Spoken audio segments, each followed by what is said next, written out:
Crashes are described as failures, mistakes, shocks, unpredictable disasters. But what if they aren't? What if crashes are not malfunctions of the system, but maintenance? Because in a world where debt must grow, where profits must expand, where markets must rise forever, something eventually has to break, and when it does, the system doesn't collapse. It resets. Modern economies are built on one requirement: continuous growth, not improvement, not stability, growth. Debt-based systems cannot remain still. Loans must expand, interest must be paid, returns must compound. But real economies, people, labor, resources grow slowly. This creates pressure, a widening gap between financial promises and physical reality. For a while, credit fills the gap, then speculation, then leverage, until the system becomes stretched beyond what reality can support. At that point, something must happen. Either growth stops, or the system forces a reset.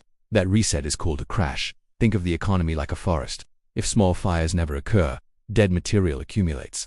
Eventually, a massive wildfire becomes inevitable. Crashes serve the same function. They burn excess. Over-leveraged firms collapse. Weak competitors disappear. Debt is written off selectively. But here's the key detail. Not everything burns. The system decides what survives. Small players fail first. Highly leveraged households fall next. Large institutions receive support. Crashes don't destroy the system, they purify it, removing friction, clearing competition, concentrating strength. After the fire, the stronger structures stand taller with less resistance around them. This is not designed by conspiracy. It's designed by incentive. Those closest to capital are shielded. Those dependent on income are exposed.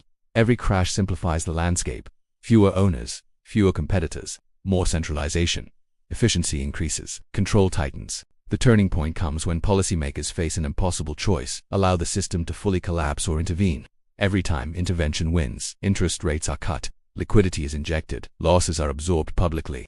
This prevents total disaster, but it also creates something dangerous: moral hazard. Markets learn that risk is rewarded because failure is cushioned. Institutions grow larger, risk grows bolder, leverage returns faster. Each rescue makes the next crash bigger, not because of greed, but because survival teaches behavior. If falling doesn't kill you, you fall harder next time. The system begins to oscillate. Boom, bust, rescue, expansion. Crashes become structural features, not bugs, features. Over time, crashes perform three silent functions. 1. Wealth reallocation: assets change hands at depressed prices. 2. Power consolidation: survivors gain market dominance. 3. Narrative reset: crises justify new rules, new tools, new authority. Emergency becomes precedent. What once would be unacceptable becomes necessary. Surveillance increases. Central control expands. Intervention normalizes. The public focuses on survival. The system upgrades quietly. And after each cycle, returning to the old world becomes impossible. Not because leaders demand it, but because the structure has changed. This is why crashes repeat.